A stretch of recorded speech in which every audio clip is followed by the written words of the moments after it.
হজরত ঈসা আলাইহিসসালামের জন্মের দিন কি অলৌকিক ঘটনা ঘটেছিল, মরিয়ম আলাইহিসসালাম কিভাবে বিয়ে না করে ঈসা আলাইহিসসালামকে জন্ম দিয়েছিলেন।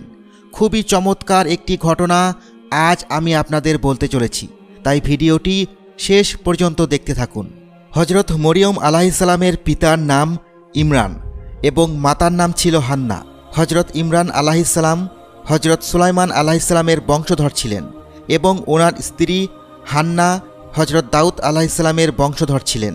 হজরত ইমরান আলাইহিসসালাম অত্যন্ত ক্ষুধাভীরু এবং পরহেজগার মানুষ ছিলেন। তার আল্লাহ ভক্তি ইবাদত বন্দিগি দেখে বনি ইসরায়েলের লোকজন তাকে মসজিদুল আল আকসার ইমামতির দায়িত্ব দিয়েছিলেন। তিনি তার দায়িত্ব নিষ্ঠার সঙ্গে পালন করতেন। হজরত ইমরানের স্ত্রী হান্না নিঃসন্তান ছিলেন। একদিন হঠাৎ ইমরানের স্ত্রী হান্না দেখতে পেল একটি গাছের ডালে একটি পাখি তার বাচ্চাদের আদর সোহাগ করছিল।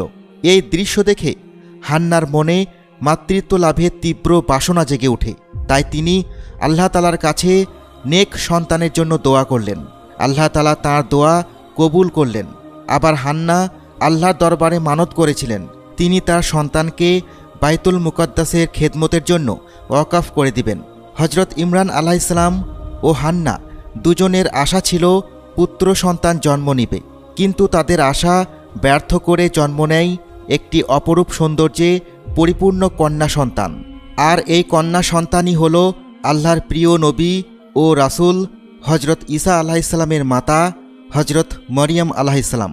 সেই সময় বনি ইসরায়েলদের মধ্যে একটি নিয়ম প্রচলিত ছিল, যারা বাইতুল মুকাদ্দাস অর্থাৎ মসজিদুল আকসার খেদমতে লিপ্ত হবে তারা কখনো বিবাহ বন্ধনে আবদ্ধ হতে পারবে না, এমনকি দুনিয়াবি কোনো কর্ম সে করতে পারবে না।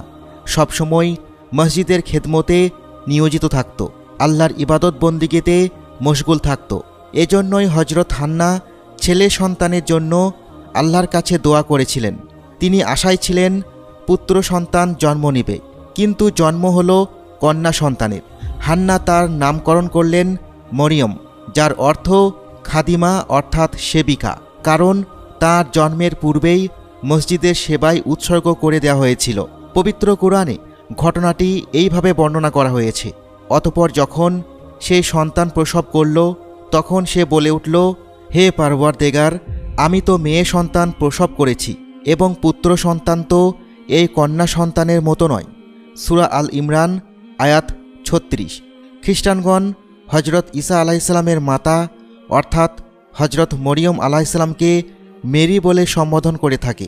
মরিয়ম তার মাতৃগর্ভে থাকা অবস্থায় তার পিতার মৃত্যু হয়ে যায়। তার জন্মের পর তার মাতা তাকে বাইতুল মুকাদ্দাসের সকল আলেম ওলিদের নিকট পেশ করেন, যেন তারা মরিয়ম আলাইহিসসালামকে তাদের জেনমায় নিয়ে নেন। তাদের মাঝে হজরত জাকারিয়া আলাইহিসসালামও উপস্থিত ছিলেন। তিনি সেই যুগের নবী ছিলেন। তিনি মরিয়মের সকল দায়িত্ব গ্রহণ করতে চাইলেন, কারণ তার স্ত্রী মরিয়ম আলাইহিসসালামের খালামা ছিলেন। কিন্তু অন্যান্য আলেমগণ প্রত্যেকেই তার তীব্র বিরোধিতা করেছিলেন, প্রত্যেকেই তার দায়িত্ব গ্রহণ করতে চাচ্ছিলেন। এই সমস্যা সমাধানের জন্য একটি পরিকল্পনা করা হলো। সকল আলেম ওলিগণ যে কলম দিয়ে তাওরাত লিখতেন সেই কলম নদীতে ফেলে দেওয়া হবে এবং যার কলম ভেসে উঠবে সেই পাবে মরিয়ম আলাইহিসসালামের দায়িত্ব। অতঃপর সবাই জর্ডান নদীর তীরে উপস্থিত হন এবং নিজেদের কলম নদীতে ফেলেন। সবার মধ্য থেকে হজরত জাকারিয়া আলাইহিসসালামের কলম ভেসে ওঠে এবং বাকিদের কলম ডুবে যায়। সুতরাং হজরত মরিয়ম আলাইহিসসালামের দায়িত্ব হজরত জাকারিয়া আলাইহিসসালাম পান। হজরত জাকারিয়া আলাইহিসসালামও তার স্ত্রীর তত্ত্বাবধানে মরিয়ম আলাইহিসসালাম যেন খুব দ্রুতই বেড়ে উঠতে লাগল। অন্যান্য বাচ্চাদের তুলনায় তার দৈহিক বৃদ্ধি দ্রুত ছিল। যখন সে একটু বড় হলো তখন তার কামরা আলাদা করে দেয়া হলো। সেই ঘরে কেবলমাত্র হজরত জাকারিয়া আলাইহিসসালামের প্রবেশের অনুমতি ছিল। হজরত মরিয়ম আলাইহিসসালাম অন্যদের থেকে একটু বেশি আলাদা প্রকৃতির ছিলেন। তিনি সবসময় আল্লাহ তাআলার ইবাদত বন্দিগিতে মশগুল থাকতেন। হজরত জাকারিয়া আলাইহিসসালাম যখন মরিয়মের কক্ষে আসতেন তিনি অবাক হয়ে যেতেন, কারণ তার ঘরে সবসময় মৌসুমি ফল ফুল থাকত। তিনি মরিয়মকে জিজ্ঞাসা করলে সে বলতো, এই সব ফলমূল আল্লাহ তাআলার নিকট হতে উপহার পাঠানো হয়েছে। আল্লাহ তাআলার নিকট হজরত মরিয়ম আলাইহিসসালাম একটু বেশি প্রিয় ছিলেন। আল্লাহ তাআলা তাকে তার মুমিন বান্দীদের নিকট অন্তর্ভুক্ত করেছেন। সূরা আল ইমরানে বলা হয়েছে, যখন ফেরেশতারা বলল, হে মরিয়ম, নিঃসন্দেহে আল্লাহ তাআলা তোমাকে নির্বাচন করেছেন এবং তোমাকে পবিত্র করে দিয়েছেন এবং তোমাকে পৃথিবীর সমস্ত নারীদের থেকে শ্রেষ্ঠত্ব দান করেছেন। হে মরিয়ম, আনুগত্য করতে থাকো স্বীয় রবের এবং সেজদা করতে থাকো রুকু সেজদাকারীদের সাথে। আয়াত 43। আসলে হজরত মরিয়ম আলাইহিসসালামকে যে কারণে নির্বাচন করা হয়েছিল তার বাস্তবায়ন তখনও বাকি ছিল। হজরত মরিয়ম আলাইহিসসালাম সর্বদাই আল্লাহর ইবাদতে মশগুল থাকতেন। তিনি বনি ইসরায়েলদের মধ্যে সবাই তাকে অত্যন্ত পরহেজগার পাক পবিত্র নারী হিসেবে জানত। তারা সবাই মরিয়ম আলাইহিসসালামকে অনেক শ্রদ্ধা করত। অতপর সেই সময় আসলো যখন হজরত জিব্রাইল আলাইহিসসালাম মরিয়ম আলাইহিসসালামের নিকট আগমন করল। তিনি একজন পুরুষের বেশে উপস্থিত হলেন। নিজের কক্ষে পরপুরুষকে দেখে হজরত মরিয়ম আলাইহিসসালাম আতঙ্কিত হয়ে পড়লেন। সে জিব্রাইল আলাইহিসসালামকে উদ্দেশ্য করে বললেন, আল্লাহর ওয়াস্তে আমি আপনার নিকট হতে আশ্রয় কামনা করছি। জিব্রাইল আলাইহিসসালাম তাকে সান্ত্বনা দিয়ে বললেন, আমি তোমার পালনকর্তার পক্ষ হতে এসেছি যেন তোমাকে একটি পাক পবিত্র সন্তান দেয়া হয়। হজরত মরিয়ম আলাইহিসসালাম অবাক হয়ে গেলেন এবং বললেন, একজন অবিবাহিতা নারী কিভাবে সন্তান ধারণ করতে পারে? আমাকে এখনও পর্যন্ত কোনো পুরুষ স্পর্শ করেনি এবং আমি কোনো খারাপ চরিত্রের নারী নই। জিব্রাইল আলাইহিসসালাম বললেন, তোমার সৃষ্টিকর্তার নিকট এ বড়ই সহজ কাজ। এই কাজটি এজন্য করা হবে কারণ এই সন্তানকে মানুষের নিকট নিদর্শন হিসেবে প্রেরণ করা হবে এবং আল্লাহর রহমত হিসেবে পাঠানো হবে।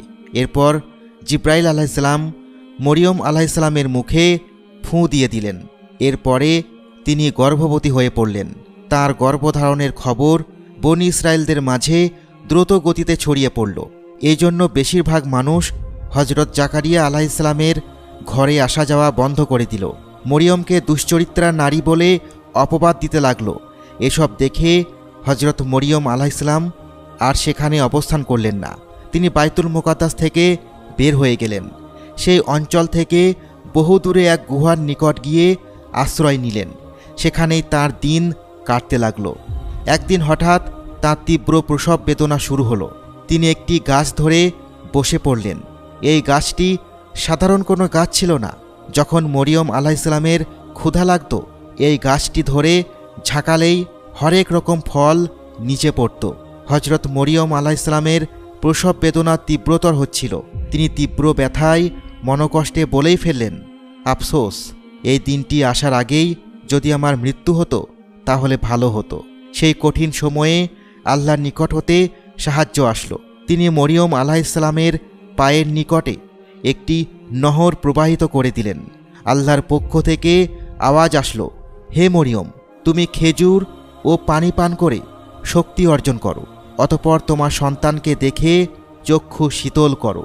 অতপর নবী হজরত ঈসা আলাইহিসসালাম পৃথিবীতে ভূমিষ্ঠ হলেন। তার মাতা তাকে নিয়ে লোকালয়ে ফিরে আসলেন। কিন্তু মরিয়মের কোলে সন্তান দেখে লোকেরা তাকে বিভিন্ন অপবাদ দিতে লাগলো, হাসি ঠাট্টা করতে লাগলো। এসব দেখে মরিয়ম আলাইহিসসালাম বললেন, তোমরা আমাকে গালমন্দ না করে এই বাচ্চাটিকে প্রশ্ন করো, সে তোমাদের সকল প্রশ্নের উত্তর দিবে। লোকজন হাসতে শুরু করল, বলল, একদিনের দুধের শিশু কিভাবে আমাদের প্রশ্নের উত্তর দিবে? তখনই শিশু ঈসা আলাইহিসসালাম কথা বলে উঠলেন, বললেন, নিঃসন্দেহে আমি আল্লাহর একজন বান্দা। আমাকে নবী হিসেবে প্রেরণ করা হয়েছে এবং আমাকে তিনি কিতাব দিয়েছেন। আল্লাহ তাআলা আমাকে পৃথিবীবাসীর জন্য বরকতময় করে পাঠিয়েছেন এবং আমাকে নামাজ ও জাকাতের ওসিয়ত করে দিয়েছেন। আমি যতদিন জীবিত আছি আমার মায়ের সঙ্গে নেককার হিসেবেই থাকব। আমাকে বদকার বানানো হয়নি এবং যেদিন আমার উপর সালাম বর্ষিত হবে। এরপর হজরত মরিয়ম আলাইহিসসালাম ঈসা আলাইহিসসালামকে নিয়ে মিশরে চলে যান। যখন হজরত ঈসা আলাইহিসসালামের 13 বছর হয় তখন সে বাইতুল মুকাদ্দাসে ফিরে আসেন। ইতিহাসে মরিয়ম আলাইহিসসালামের মৃত্যু 35 খ্রিস্টাব্দ এবং 51 বছরে লেখা হয়েছে। ইসলাম ধর্ম ব্যতীত ক্যাথলিক এবং খ্রিস্টীয় ধর্মাবলম্বীরা হজরত মরিয়ম আলাইহিসসালামকে অত্যন্ত সম্মানের দৃষ্টিতে দেখেন। তিনি একজন মহিয়সী নারী।